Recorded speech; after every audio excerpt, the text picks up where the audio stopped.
they should put him in prison or better in the madhouse and lock him up because he's very sick. But he said this on one side very sad, really sad, but on the other side very proud. He was proud, like that. But my question is, he has, in a way, moral standards. He knows the difference between right and wrong. He just gives a fuck. Yeah.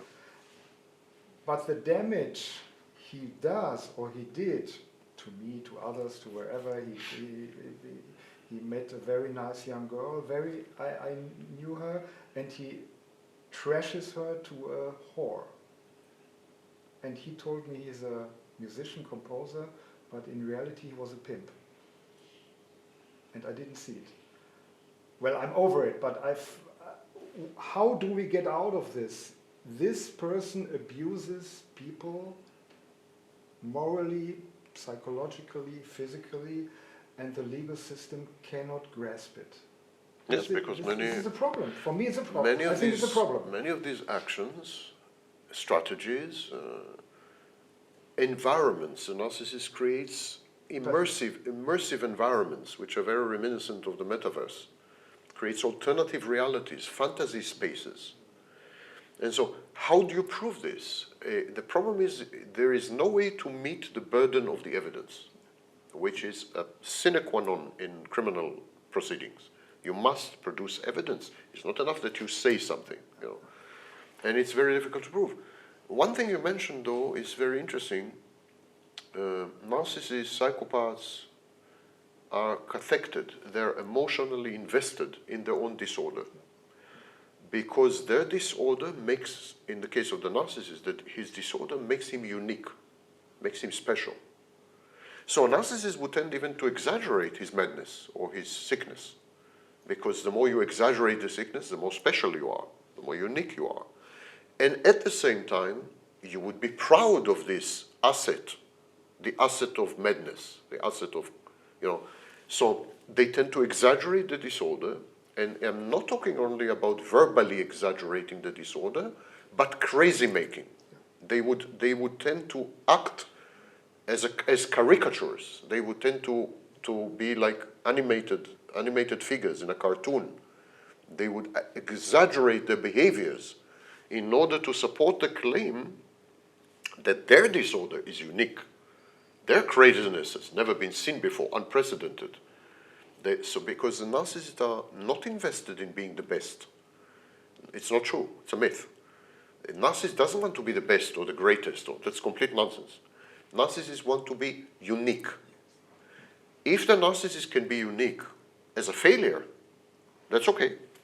Narcissists would say, my company went bankrupt, and it was the biggest bankruptcy in the history of my country. And that's a cause for grandiosity. Narcissists would say, you can't imagine how many times and to which extent I've been victimized. I have never met a victim like me. Never. I'm the greatest victim ever. That's cause for... Or a narcissist would say, I constantly fail. There has been a single case that I succeeded, and I don't know any other person on earth who only fails. But I only fail.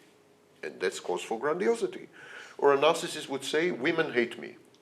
I try to date, but I've been rejected by every woman ever. That is cause for grandiosity, and that is why incels, involuntary celibates, this community of incels, they're actually narcissists.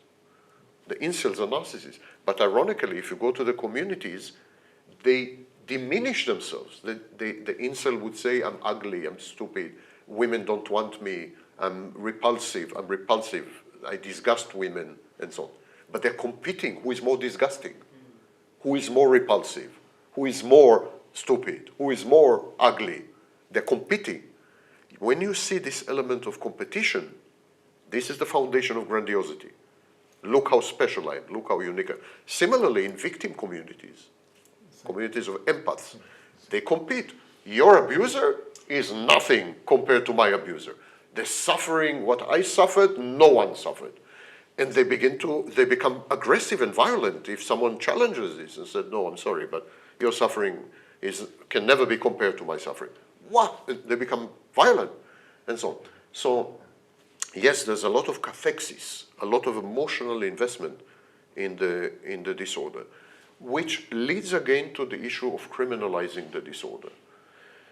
The narcissist, because he is proud of his disorder, because it is a core element in his false self. You said he doesn't have a disorder, he is the disorder. He is a disorder. Because of this, it's very difficult to criminalize, because you would be criminalizing an entire personality type.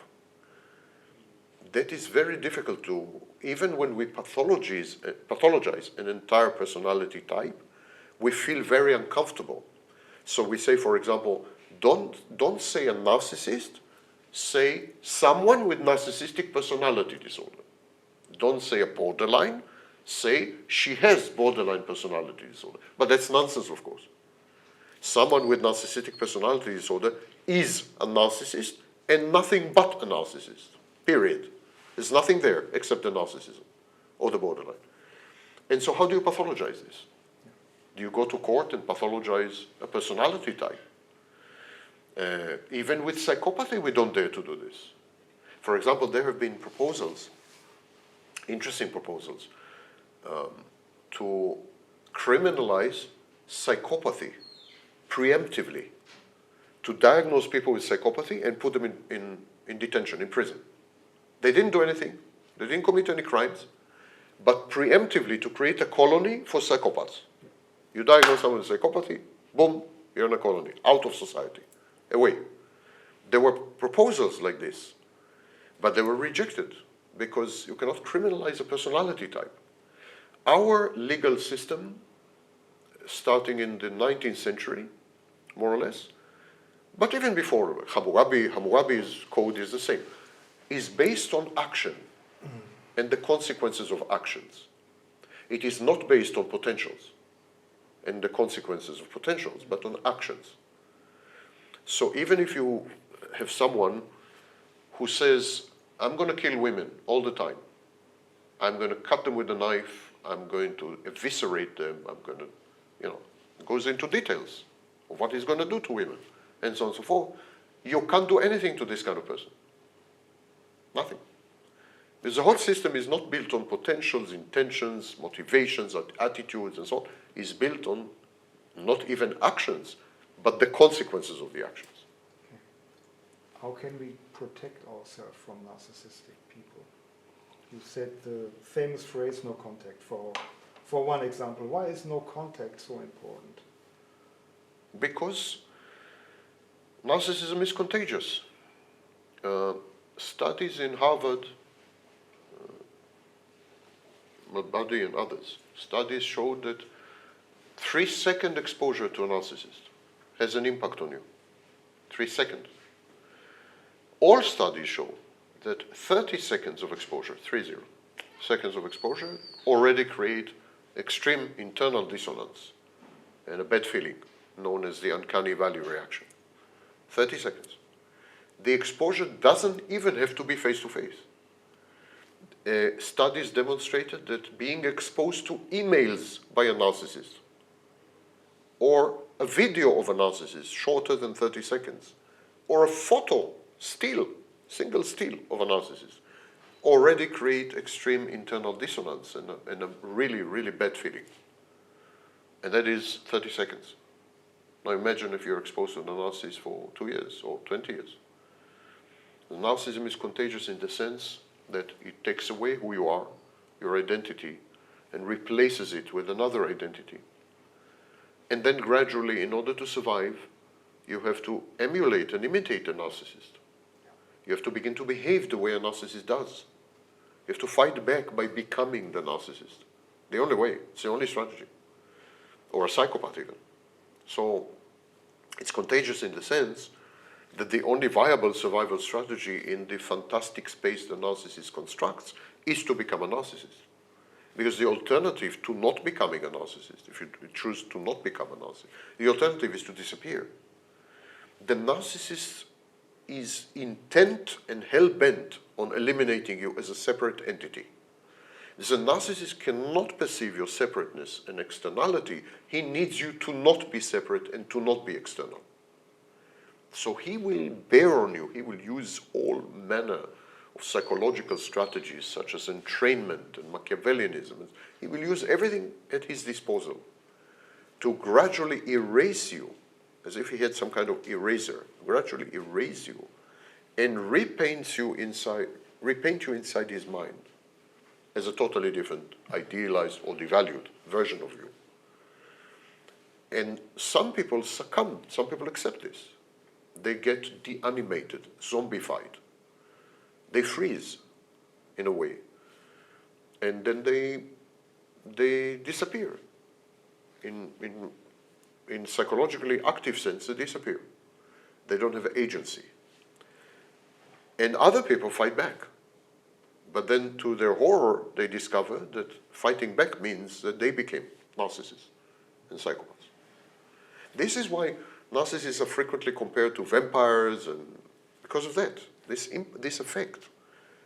That if he sucks your blood, you become a vampire too, metaphorically speaking. You know. So, you said you can love the narcissist or you beat him. There's nothing in between. And you talked about also the uncanny valley. What about this? There's nothing in between that you can cope with a narcissist in a, let's say, normal, healthy way? Yes, you cannot manage a narcissist. You cannot manage the shared fantasy, which is a space the narcissist constructs that includes both of you. Or not only both of you, but it could be a whole nation.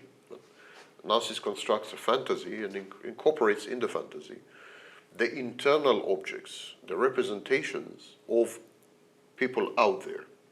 It's very important to understand that in the shared fantasy you don't exist. It's the internal object that represents you in the narcissist's mind. And so then you become a threat. You, the real you, out there, you become a threat. Because within the shared fantasy there's a representation of you. And you out there, you're undermining this representation. You're challenging it by behaving independently, by diverging from the internal object, by somehow deviating from it. So the narcissist needs to eliminate you, the external object, so that you don't continue to challenge and undermine and destroy the internal object. And that is the whole, that is encapsulation of narcissistic abuse. It's about this. Let away the solipsistic behavior of a narcissist. Narcissists are social. They need supply 24/7, but they have in one way to deal with reality. So what are they doing? Are they rendering everything what they see in an idealized or in a threatening persecutory object? Is this a cognitive dissonance for a narcissist? Reality and fantasy? How do they cope with this? No. The narcissist doesn't see the distinction between reality and fantasy. That is precisely why narcissists, for example, don't gaslight, because they cannot tell the difference between reality and fantasy.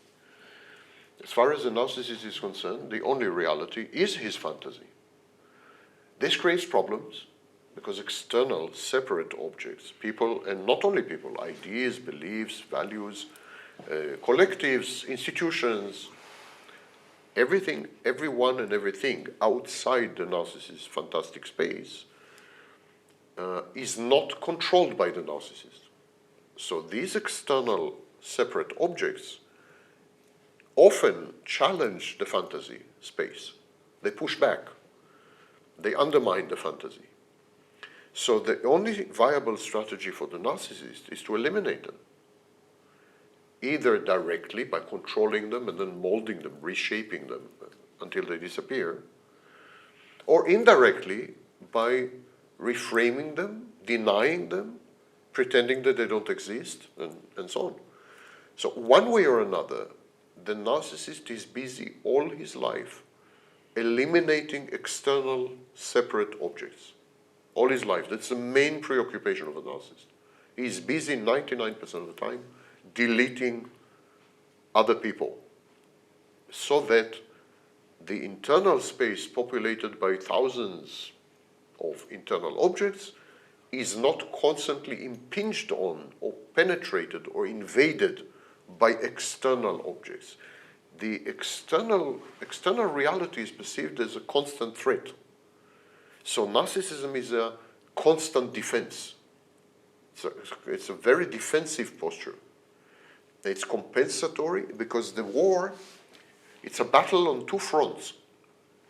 There is external reality, ontological reality that is threatening the fantastic space, but there is also internal reality that is threatening the fantastic space. For example, the narcissist's shame.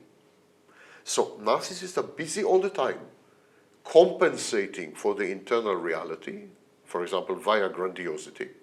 I shouldn't be ashamed, I'm God. No? And at the same time, falsifying the external reality in a variety of ways. Converting objects directly via control and manipulation, or eliminating them in an imaginary way. They don't exist, denying them. It's a constant battle. It's very energy consuming and depleting. And the narcissist is doing it every single second of the day, because inevitably the narcissist keeps meeting new people, keeps participating in social activities, keep going, he goes to work, he needs to go to a hospital. So this requires a constant revision of reality, and that is the main activity. Even he develops paranoid ideation. He could develop paranoid ideation if there is a failure, what we call collapse. So narcissists would tend to develop paranoid ideation when they can't obtain supply, or when the external objects push back, refuse to be, they're too intrusive, for example. They're too big to ignore, to deny. They're too independent-minded and agentic, and they fight back. And so whenever there's a pushback from the environment. And the narcissist is precariously balanced. It's very, very fragile and it's a very fragile, brittle structure. Because anything can destabilize it and destroy it completely, and then the narcissist experiences narcissistic motification. Even when people talk in a room, in a corner, he thinks they're talking about him. Yes, this is referential ideation. Yes. In German they say Beziehungswahn. Relationship. Yeah, Beziehungswahn, yes, yes. So this is referential ideation. And so, but the narcissist, exactly as you said, has to be pro-social. The narcissist needs something from people, unlike the psychopath. The psychopath is 100% self-contained and 100% self-sufficient. Psychopath does not need anything from people and couldn't care less about people. Not all psychopaths are loners and lone wolves, not all, externally, but all psychopaths are lone wolves internally. All of them. Internally are lone wolves. That's not the case of the narcissist. The narcissist is a junkie. He actually consumes people. He needs people. That's his food. He needs the feedback from people, narcissistic supply. So he has to interact with people. He has to be pro-social. Imagine the overload, because you need people, you need narcissistic supply from people, but you cannot admit to yourself that they exist externally outside your mind and fantastic space of fantasy. So even as you need them, you need to deny them, or you need to reframe them, or you need to remold them, or you need to create a representation of them in your mind which would simultaneously provide supply that would feel external. Because if the supply is internal, it's another mechanism known as self-supply. If you interact with people, you need to deceive yourself on multiple levels, that they are not external, that they're in your mind, but the supply that is coming from them is external. How to do this? How can you explain to yourself that an internal object is providing you with external output? That's one major dissonance in narcissism that narcissists cannot resolve, which gives one of the psychodynamic reasons for the shared fantasy. In the shared fantasy, the narcissist goes through a cycle of accepting the internal object, attempting to pretend that the internal object is actually external, failing, and then separating from the internal object after devaluing it. So this is the mechanism. But we have social media. Why leaving the house to get supply? Or is it low-grade supply? Does the narcissist need the personal interactions live, in person? There is a preference for personal interaction, yes, but social media can be sufficient. The problem with social media is the level of lack of control. While you can control walking, talking, living, breathing human beings pretty efficiently if you know which strategies to use and so on, that includes intermittent reinforcement and training. I mean, there's quite a few arsenal. There's an arsenal of strategies and techniques to establish control over people, living people. It's virtually impossible on social media. I mean, you cannot, for example, control dislikes or criticism or mockery. So, ironically, narcissists would be very wary, very afraid of social media, because people keep saying that social media is full of narcissists. They are this, they are that. There are many myths about narcissists that are completely inaccurate. For example, the myth that narcissists would tend to rape women. It's completely inaccurate, because the narcissist needs to feel irresistible. If the narcissist were to rape a woman, then he would not feel irresistible. It's actually very humiliating that he had to do that. You know, he wants her to beg him. He wants her to be all over him. He wants her to be utterly, melting in his presence. He needs this part of the drama. And so while narcissists can be sexually assertive and even aggressive, they would never rape a woman. I mean, extremely rarely would rape a woman. This is psychopaths. Again, there's a confusion here. And similarly, social media, the belief that narcissists would gravitate to social media because there's a lot of narcissistic supply to be had, is a myth. Because yes, there is supply to be had, but at the same time, there's a huge potential for motification. Narcissists can be shamed, can be humiliated. Look what's happening to Donald Trump now on social media, where everyone is mocking him and ridiculing him and humiliating him and so on. I'm pretty convinced that Donald Trump is avoiding most social media, except his own, pretty convinced. Yeah. Okay. Let's go to the aging narcissist. The suicidal rate of in narcissistic personality disorder is about 14%, they say. Why do narcissists do suicide? Is it because they cannot bear their disorder, or do they say, this world doesn't deserve me? The suicide rate among people with borderline personality disorder is 11%. We do not have a number for narcissistic personality disorder. There are studies that show that narcissists are more prone to suicide, but we don't have a number at this stage.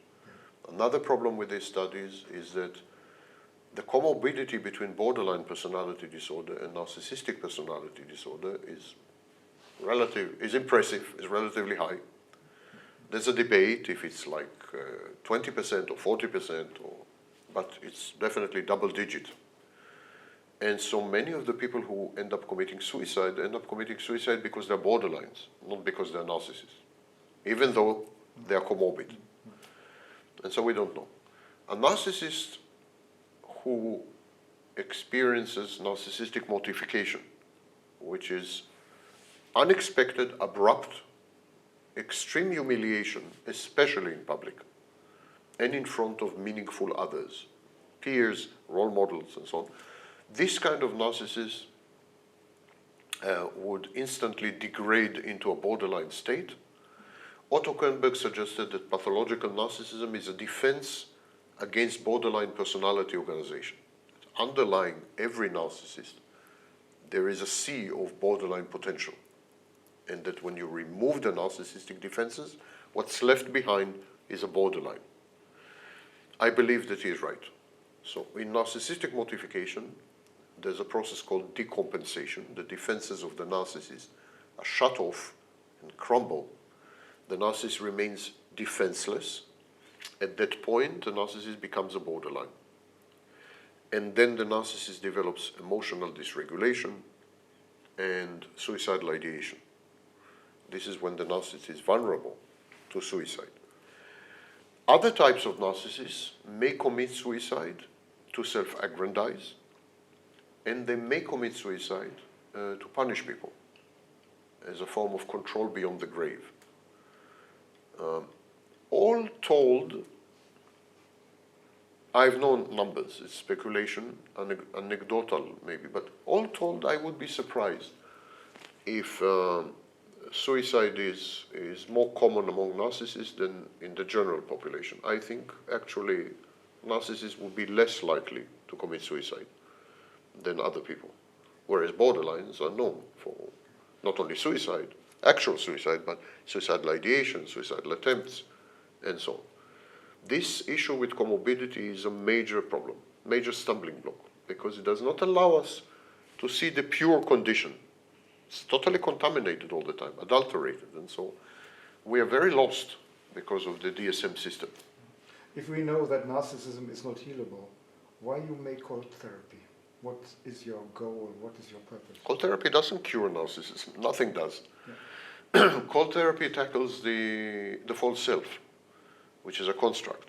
And by eliminating the false self, it gets rid of the need for narcissistic supply. And that's all cold therapy supposedly does. You leave the patient then with nothing. I leave the patient in a borderline state. In a borderline state, okay. Yes. Okay. And then, of course, immediately the patient needs to transition to DBT. So cold therapy is not the end, it's the beginning. Once we remove the false self and the need for supply disappears, what is left behind is a defenseless borderline. But why the focus on the false self? Because the false self is a narrative, it's a construct. Whereas everything else in narcissism is hardwired and coded to the point that there is speculation that it may be genetic or hereditary. It's really hardwired, it's really rigid. The word that the DSM uses is rigid. Everything else in narcissism is rigid. The false self is an imaginary friend which later became godlike, and it's a narrative, it's a story. We know that even with narcissists, we are able to rewrite narratives. We do it very often. A variety of treatment modalities, transference-based therapy and schema therapy and even Gestalt and to some extent CBT. In a variety of treatment modalities, we teach the narcissist to modify his behavior by modifying or altering underlying stories that he tells himself. So we very frequently leverage these stories to modify the narcissist's behavior. So we know that narcissists are capable of changing narratives, changing stories. And very often narcissists do, even without therapy. They would change, they would completely change. So they could be, for example, highly atheistic one year, and the next year they would be highly religious. And they would find grandiosity in being allies of God.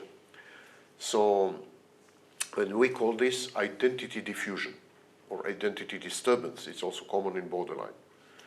Identity disturbance or identity diffusion is the capacity to create mutually exclusive, contradictory, competing narratives and to adopt them one after the other without any ego dystony, without any problem.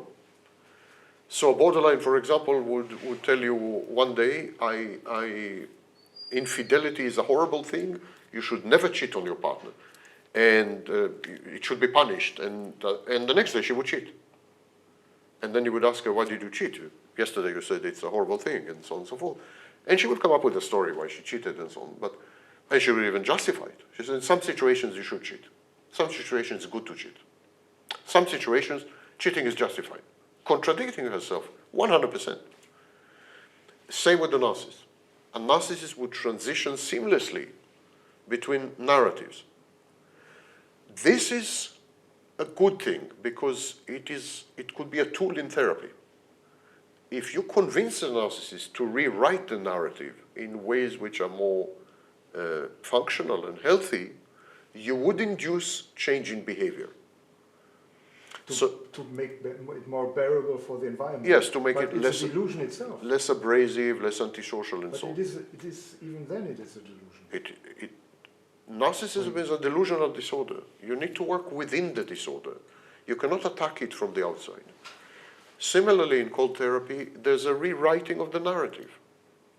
And a rewriting of the narrative by re-traumatizing the narcissist. The narcissist's underlying narrative is, trauma is horrible, I'm not going to survive trauma, and so, because reality is full with trauma, I need to avoid reality. And I need to construct a safe space, a secure base within which I will never ever be traumatized. And for me to never ever be traumatized, I need to control people, because people are the sources of trauma.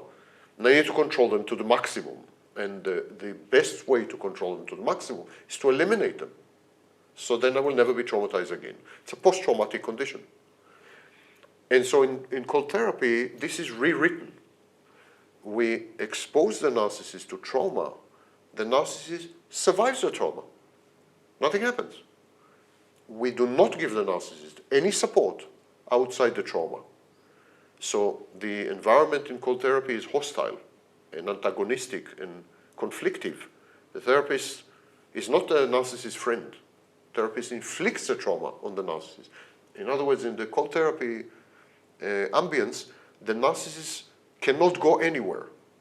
There's no one to approach. There's no way to manipulate anyone. There's the narcissist and the trauma. End of story. And his shame. And it's either you swim or you drown. And narcissist discovers that he can swim. That he can overlive this. Yes, nothing happens. He went through the trauma and he's alive. He's alive, he's functional, at that moment the false self is dead. Because there is a principle in psychology known as the principle of economy. Use it or lose it. If there is a psychological construct or psychological process or memory or belief that you don't use anymore, are not needed anymore, they die. Because there's limited energy, limited psychic energy, cathexis, limited psychic energy, and you need to allocate it. So if you don't need the false self anymore, why to maintain it? The maintenance of a false self is gigantic. You need to falsify reality, suppress people. I mean, it's a lot of work. So if you don't need it anymore, you don't need this protection against trauma anymore, then he dies. Why not rise the real self? Sorry? Why not rise the real self? There is no real self. When you pass a certain age, some things are irreversible. Never mind the nonsense online, including by self-styled experts with PhD in psychology. It's nonsense. If you did not develop empathy by age 6, there's no way you can develop empathy. End of story. If you did not develop a functional self by, there's a debate, age 3, age 6, you will never ever have a self, a functional self. Ironically, narcissists are selfless.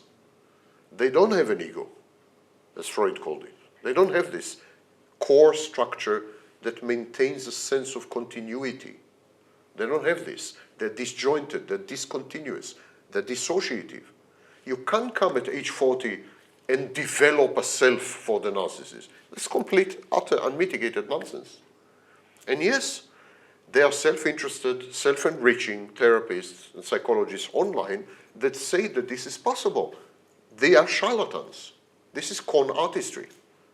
Similarly, people who say online, I mean, scholars who say online that empathy can be developed, they know damn well it cannot.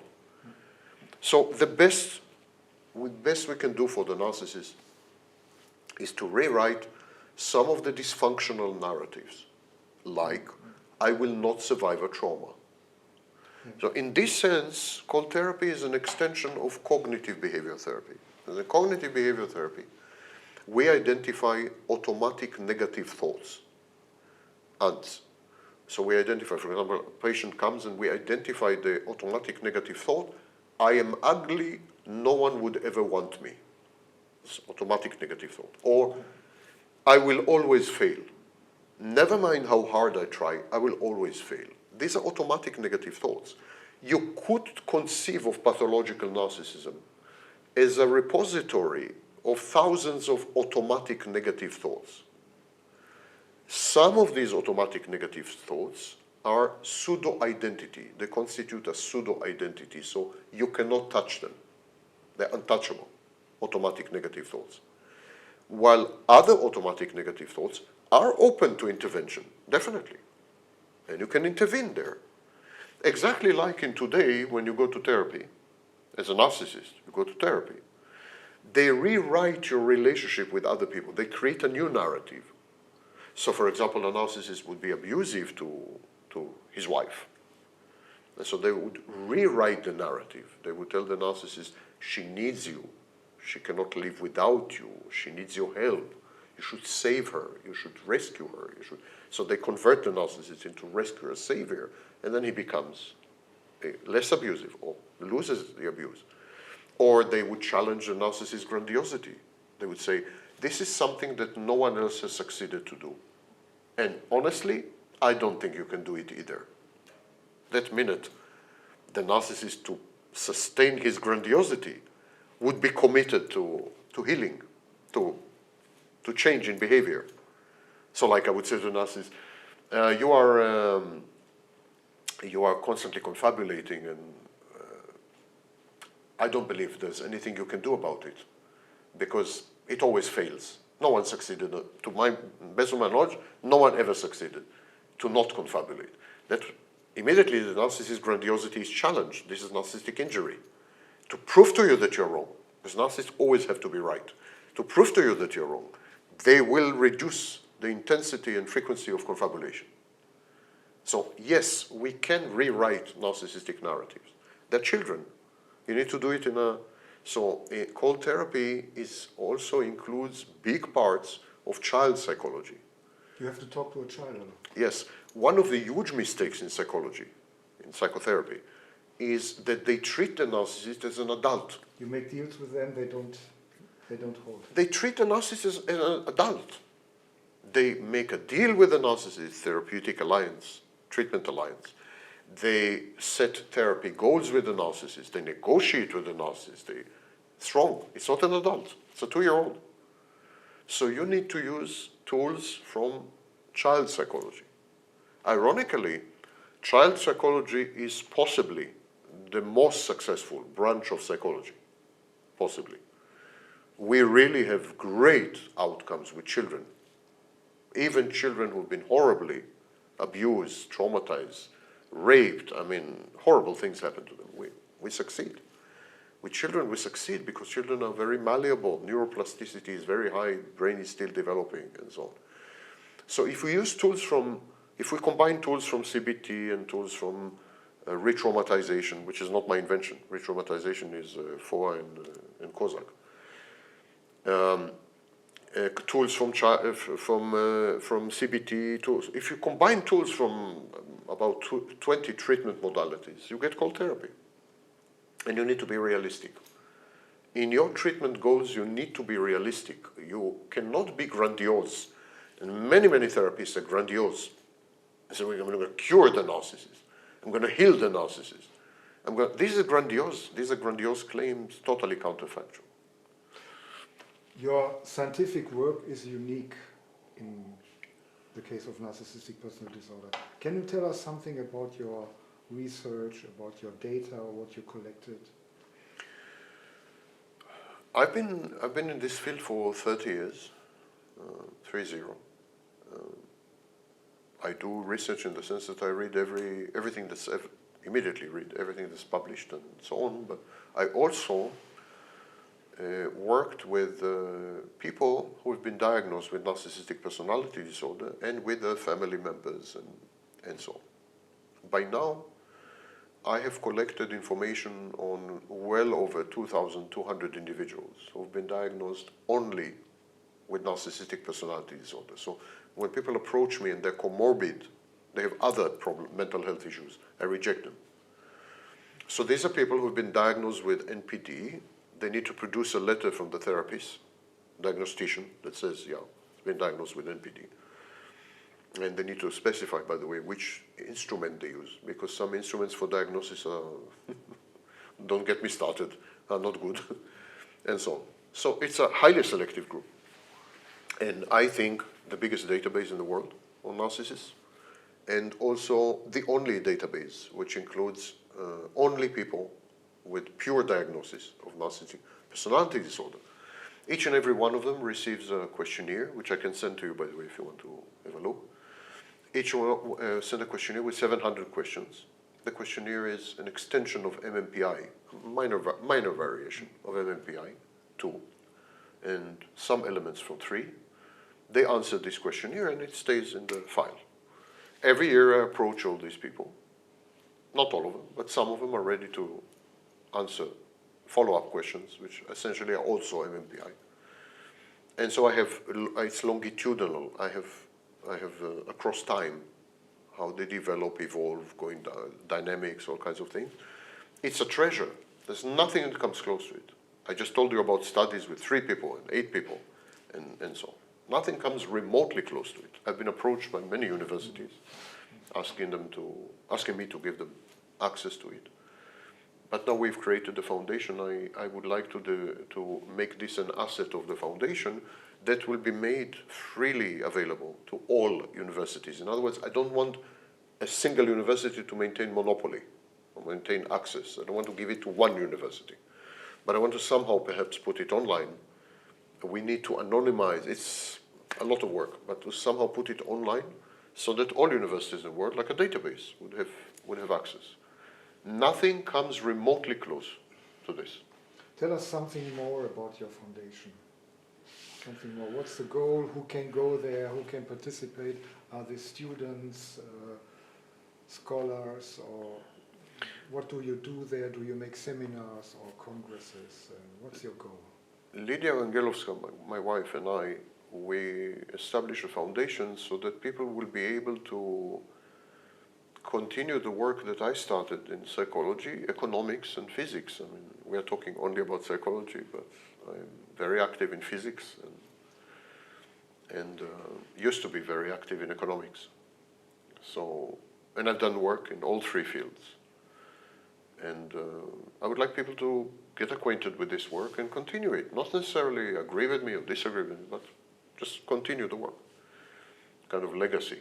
And so we created the foundation. People can apply for grants. They're supposed to write an article or a book, so they can apply for a grant. And they have to be postdoctorates, so postgraduates, and they have to be in the field, so qualified. They have to be acquainted with my work, otherwise what's the point? And then if people were to apply, they might end up with a grant. The grant is 5,000 euros in each field. So, and this 5,000 euros usually would allow you as an individual to write an article. I don't know about a book, but article definitely. And that's all we hope for. On the other hand, we also organize free seminars and lectures all over the world. And so the foundation would sponsor these seminars and lectures. Anyone wants to organize in their city a seminar or lecture, the foundation would cover all the expenses, my expenses. That means travel, accommodation, food, you name it. And I would come and give a seminar. By the way, I always give seminars long before the foundation. Everything I've ever done is free. All my books are available free of charge. You can buy them in Amazon as a sign of gratitude, token of gratitude, but they're available. All my books are available free of charge. All my videos are free of charge. I never make any commercial offering in my videos. All my seminars and lectures have always been free of charge. You can testify in this country. So I believe that education should be free, especially education about these topics. And I regard people who monetize suffering as scum. Yes. I'm sorry to say. That's why I'm here without any commercial interest. I'm on your side, so let me have a look if there is. I can take many things out of your lectures. Yes, absolutely. And out of stuff Marian has.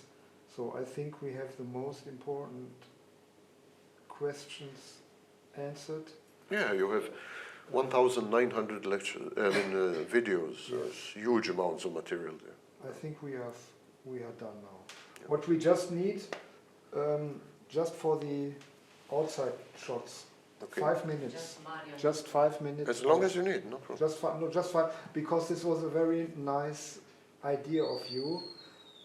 Outside audio and inside audio. Yeah, because to make it's.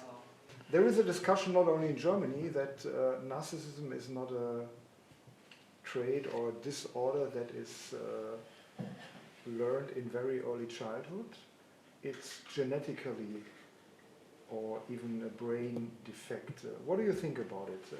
Scientists, the research is not at the end point right now. They are speculating. What's your opinion about it?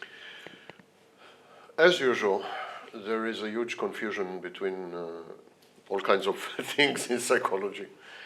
People confuse trait, the trait of narcissism, with pathological narcissism.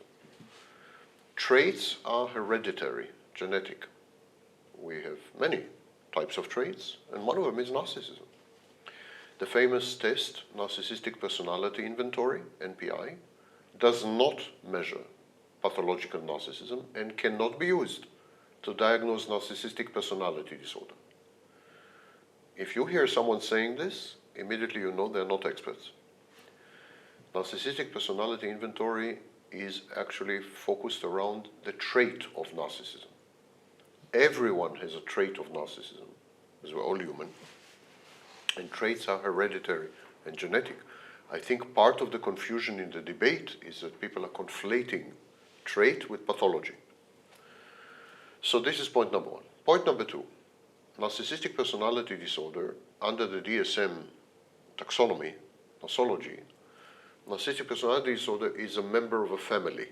It's known as cluster B personality disorders, and these include histrionic, psychopath, antisocial personality disorder, and borderline personality disorder.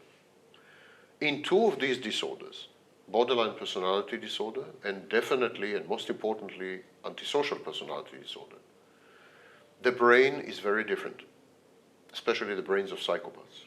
They're truly very different. You can definitely, when you're presented with an MRI of a brain, you can say this is the brain of a psychopath.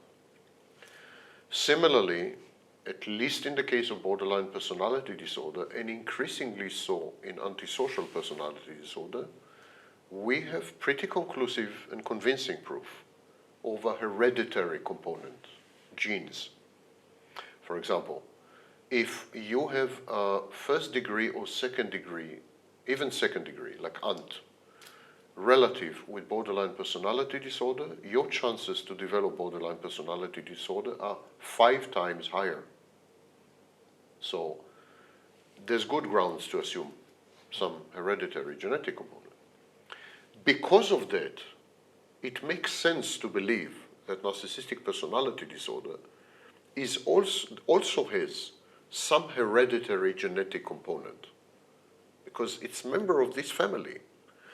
And it also makes sense that there are some brain abnormalities in narcissistic personality disorder. However, here we enter the field of philosophy of science. Because we cannot predict which child will become a narcissist, we don't have any records of the brains of narcissists in early childhood. We inspect the brains of narcissists when they're 20 years old and 30 years old and 40 years old and 60 years old. That's when we inspect their brains. And so this opens the question, are they born with these kind of brains? Or is a lifelong of narcissism affected the brain? Did the narcissism create this kind of brain? Or did the brain create this kind of narcissism? Correlation, causation. We don't have an answer to this, of course. Plus, in the case of narcissistic personality disorder, we do not have convincing information, convincing data, that there are brain abnormalities. At this stage, there are some very tiny, non-rigorous, non-convincing studies, but we do not have at this stage evidence. Definitely not like in psychopathy. Similarly, we do not have any evidence of a genetic hereditary component in narcissistic personality disorder. I fully believe that there is such a genetic component. And I'll explain to you why. A group of children, including twins or triplets and so on, are exposed to the same parents, the same environment, the same family. Only 1 in 100 becomes narcissist. Of these abused, traumatized children, only 1 in 100 becomes a narcissist. So why don't all of them become a narcissist? Why don't a majority of them become narcissists? If narcissism is a psychodynamic, psychological reaction to abuse and trauma, since all human psychology is the same, why don't all these children become narcissists? So clearly, the one who did become a narcissist, or the two, there's a debate, 1.7 is the accurate figure, the two who did become narcissists, clearly they have something that the other 98 don't have. What is this something? Only genes. There's no other explanation. So I fully believe that narcissism is hereditary genetic, and yes, it is associated with brain abnormalities. But the state of the art right now does not allow us to say this. Science is not about faith. It's not a variant of religion. Beliefs don't matter. Anecdotes don't matter. What you think doesn't matter. You need to prove it. And there's no proof of this. That brings me to another question. What's happening in the womb when the child is abused by a cold mother, by a sadistic mother, not born but in the womb, an uninterested mother? Is science asking this question? But a mother cannot abuse her child in the womb, psychologically speaking. But you know what I mean. But a mother can, for example, consume substances. She can drink, she can do drugs, she can smoke. Doesn't care about that. But we know when a mother talks very kindly and lovably. Yeah, so a mother. Yeah. And when you have a depressive mother, he refuses even the child in the womb. So a mother, for example, would not play music to the child, would not talk to the child, and so on. So there's some element of neglect, but we don't know in which ways Mozart or talking to the child affect brain development. So this would be completely outlandish speculation. Yeah. However, definitely, for example, a depressive mother would have hormonal imbalances, which are pretty substantial, and critical hormones, not minor hormones. No, I'm not talking about, but I'm talking, for example, about serotonin.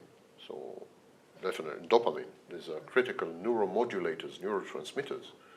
And most of them, by the way, are produced not in the brain. Dopamine is, but serotonin is produced mostly not in the brain. So that's a depressive mother. A mother who is, for example, a borderline. She would have cycles of adrenaline or noradrenaline in her blood, very cortisol, stress hormones, much more than other people. That is documented. That is a fact. So we know that stress hormones, including cortisol, but not only, do have deleterious, bad impact on brain functioning.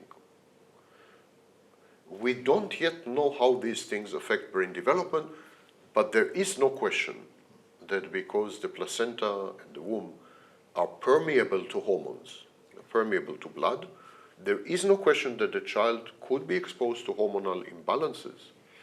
And we know, it's pretty substantiated by now, that hormonal imbalances affect not only brain development, but for example, sexual orientation.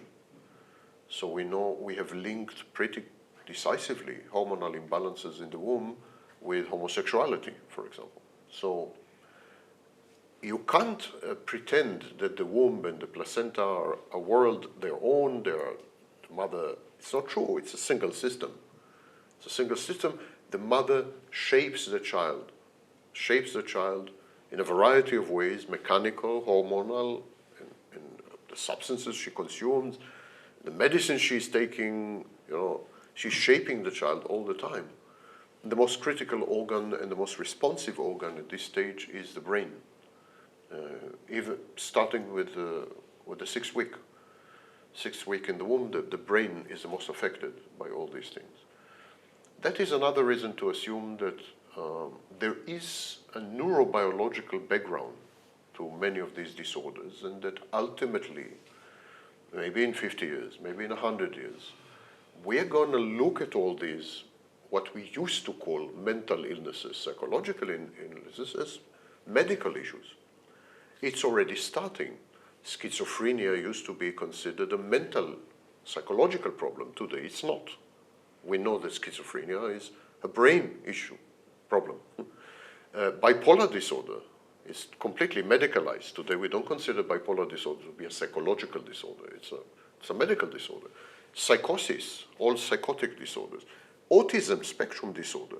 Until the late 70s, they were teaching you in schools and universities that autism is the result of neglectful mothers. They were called refrigerator mothers. Cold, abandoning, detached, emotionally absent mothers created autistic children. Today we know that autism spectrum disorder is completely neurodevelopmental. It's a brain issue. It's nothing to do with the mother. Absolutely nothing. So gradually big parts of the DSM are becoming medical conditions. And it is very, very telling and very surprising that these conditions have not been eliminated from the DSM. So in the DSM, you should not have autism spectrum disorder. You should not have bipolar. You should not have schizophrenia. They have nothing to do with psychology. They are medical conditions. They should be in medical textbooks. But they don't do this because there's a lot of money involved. It's commercial interests. They even say narcissism. And vanity. Yeah. They even say narcissism is no mental illness. It's just a variant of personality. So I mentioned it earlier that psychopathy, for example, is not a mental illness. I disagree that pathological narcissism is a variant of personality.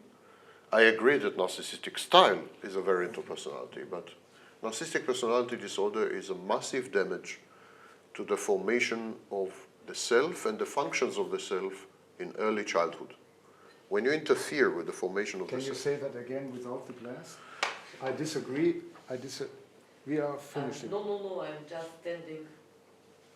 Yeah. Stretch my legs. So narcissistic personality disorder is a massive disruption in the formation of the self in early childhood. And the self has many functions. One of the functions of the self, for example, is reality testing, ability to gauge, evaluate reality properly. So when you damage the self, when you don't allow the child to develop a self, then this kind of child, for example, will not be able to live in reality. This kind of child will create compensatory mechanisms by resorting to fantasy. So there is no question that pathological narcissism involves an outsourcing of ego functions and involves the externalizing of what should have been internal.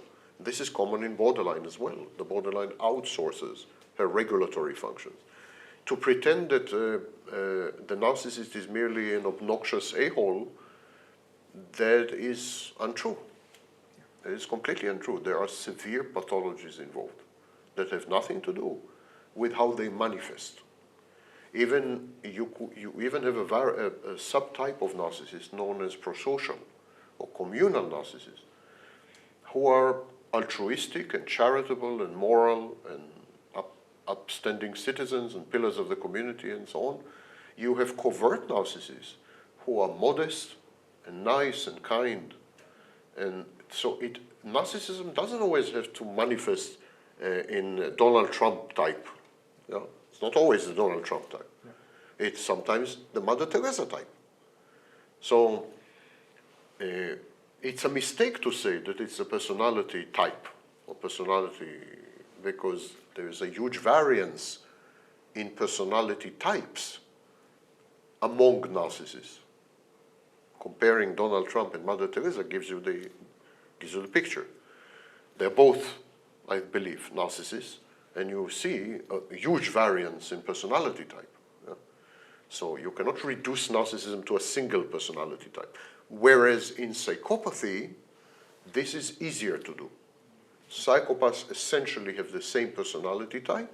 It is expressed differently, manifests differently. The solutions they choose are different. The strategies are different. But essentially it's the same. For example, they're all loners. They could be lone wolves externally. They could be loners internally. But they're all loners. They're all aggressive. They all externalize aggression. There's so many commonalities among psychopaths and that's why in psychopathy, for example, we don't have types.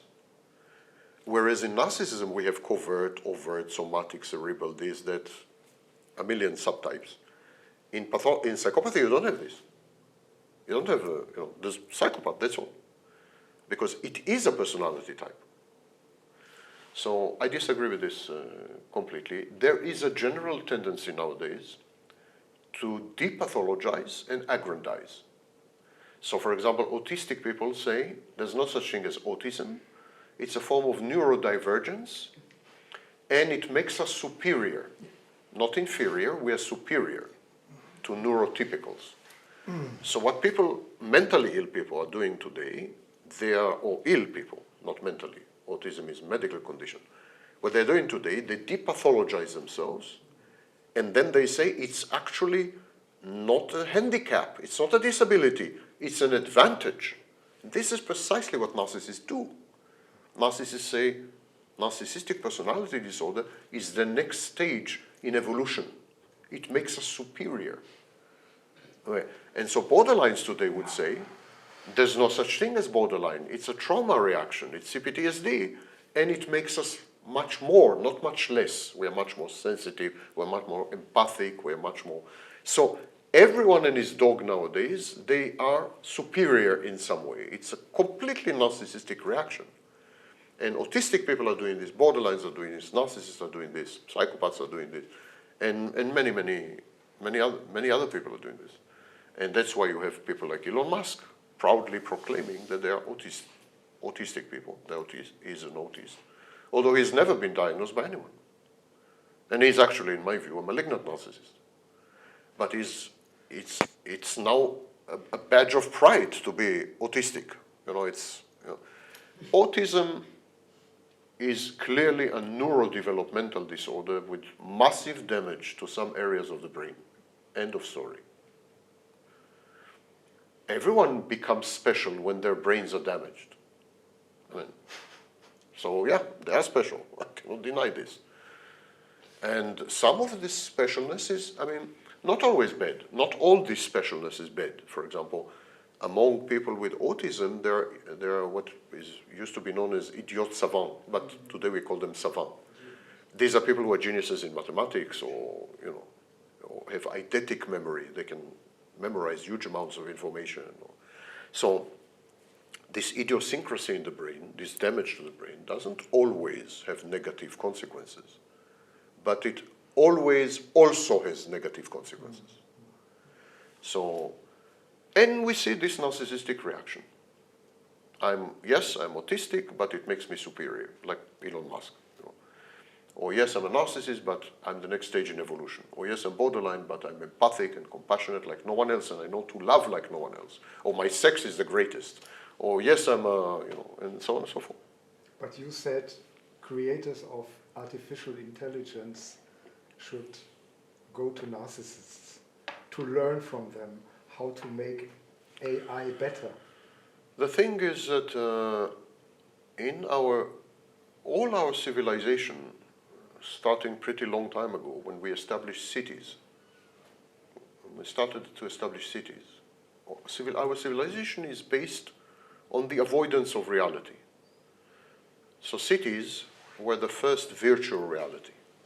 Cities, in a city, you had no contact with the land, you did not grow your food, you did not grow your own food.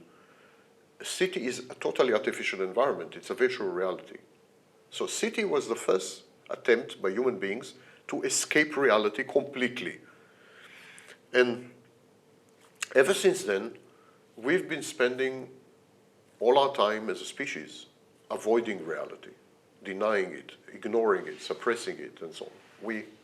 It's a relationship of hatred between reality and the human species.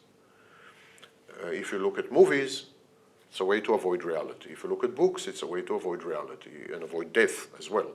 If you look at, so wherever you look, all technology is concerned mostly with avoiding reality or suppressing it or reshaping it or molding it or taking over nature and emasculating nature, raping nature, and so on. So there is a war between reality and the human species. It's been going on forever. And recently, let's say, starting in the 1990s, we are escaping reality into fantastic spaces, into fantasy. And who are the greatest experts in the world on fantasy? Narcissists. If you, as a species, make a decision that you're better off in fantasy land than in reality, and you develop technologies that foster fantasies and encourage fantasies and immerse you in fantasies and so on and so forth, then you would naturally wish to consult the world's leading experts on fantasy, which happen to be narcissists. That's why narcissists are rising to the top. That's why they're becoming the richest people, the most powerful people, because our reality and civilization right now are founded on the very principles that constitute pathological narcissism. So this is one element. Second element, you mentioned artificial intelligence, and there are striking similarities between general artificial intelligence and chatbots, agents, and narcissists. I'll give you one example. When an artificial intelligence agent, such as ChatGPT, not to mention DeepSeek, when they don't know the answer to your question, they invent. They lie to you. They pretend to know, which is precisely what narcissists do. It's completely narcissistic behavior. The narcissist is omniscient. He knows everything. When you confront the narcissist with a question, the answer to which he doesn't know, he will lie to you. He will invent us data that never existed. That's what AI does. So, as one example. So AI is also highly authoritative. It pretends to be highly authoritative and assumes the position of a guru or a teacher, which is also a classic narcissistic posture. AI is grandiose. Try to challenge AI and watch the reaction. Highly grandiose. And AI, of course, is divorced from reality because it lives within a language model. Language is language, and definitely you can conceive of pathological narcissism as a language and a language disturbance. You can explain all of narcissism using only the concepts of language and linguistics, which is something that, to some extent, Chomsky tried to do, and prior to Chomsky, Wittgenstein tried to do when they applied concepts about language to try to explain human behavior and even human thinking. So, and of course, artificial intelligence never drank coffee and never dated a girl and it lives completely in a totally abstract, fantastic space of language, and that's its world. Which is exactly the narcissist. The narcissist is completely divorced from reality and lives inside a linguistic space, which is essentially fantasy. So there are many similarities. But I would add something controversial, because until now I have not been controversial enough. I would add something controversial. The people who created modern technology are all mentally ill. All of them. The people who created social media are schizoids. We know their history. They're schizoid, some of them narcissistic. The people who created artificial intelligence are malignant narcissists and probably psychopaths. Modern technologies, starting in the 1990s, were created by mentally ill people. These mentally ill people gravitated to Wall Street, they gravitated to the high-tech scene, and when you see people now, the high-tech moguls and tycoons, and you see how mentally ill they are. And I'm not only referring to Elon Musk. When you see these people, you see that they are seriously mentally ill. Seriously. Like, had they not been multi-billionaires, some of them would have been in a mental asylum. They're really sick. And they developed these technologies out of a rejection of reality. Some of them are utopians. They believe in a utopia of tech-controlled and tech-owned world. Some of them avoided reality by creating a simulation of society known as social media, which is highly asocial. Take, for example, social media. The foundational principle of social media is that people should be completely isolated and have zero intimacy. And I can prove it to you easily. If you have a boyfriend or a girlfriend, you spend time with them. Time that you spend with your boyfriend is time that you don't spend on Facebook.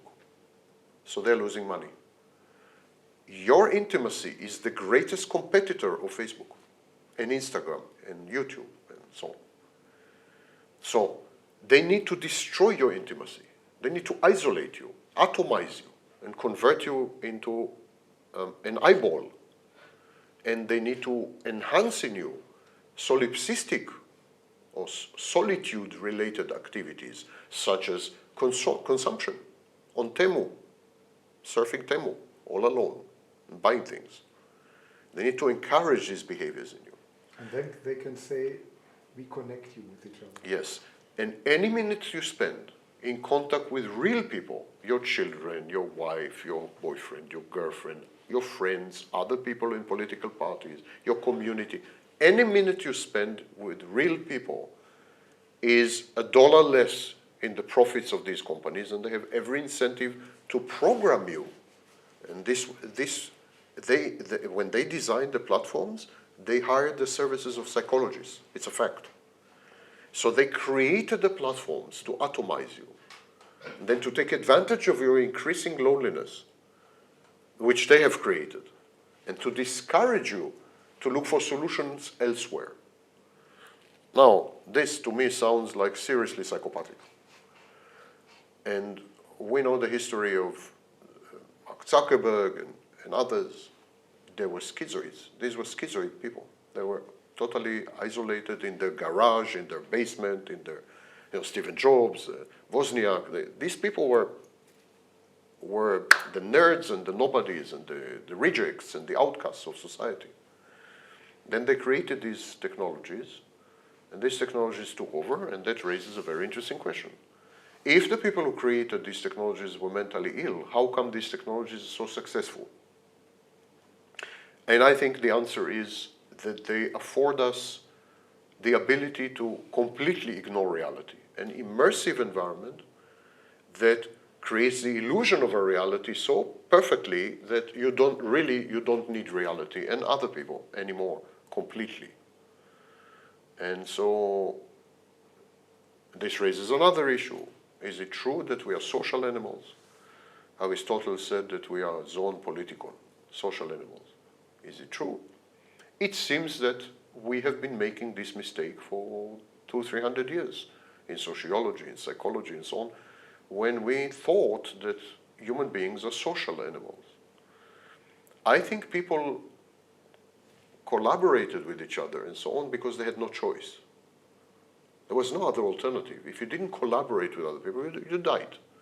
If as a baby you don't attract your mother's attention, you're a dead baby. So we needed this to survive. But now the technology allows us to be self-sufficient.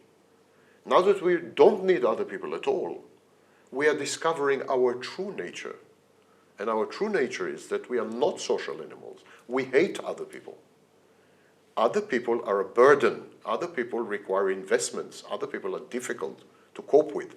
Other people are, it sucks to be with other people. It's a mess. So people are not having children. They're not getting married. They're not having sex. There's a collapse in the frequency of sex. They are isolating themselves at home with Netflix and 2 cats, and they're perfectly happy. They're content, if not happy.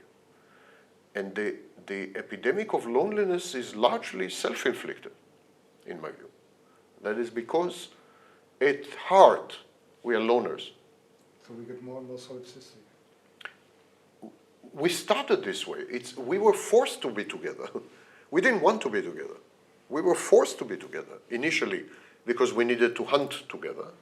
And later, because our numbers increased, so we needed warehouses for people. And so in these warehouses, we were together. But given the chance, in my view, each and every one of us would choose to be alone for the rest of our lives. Because it sucks to be with other people. It's an unpleasant experience in 90% of the time. Not 100, but 90% of the time, it's an unpleasant experience, not a pleasant one. And here comes technology and allows you to be completely self-sufficient.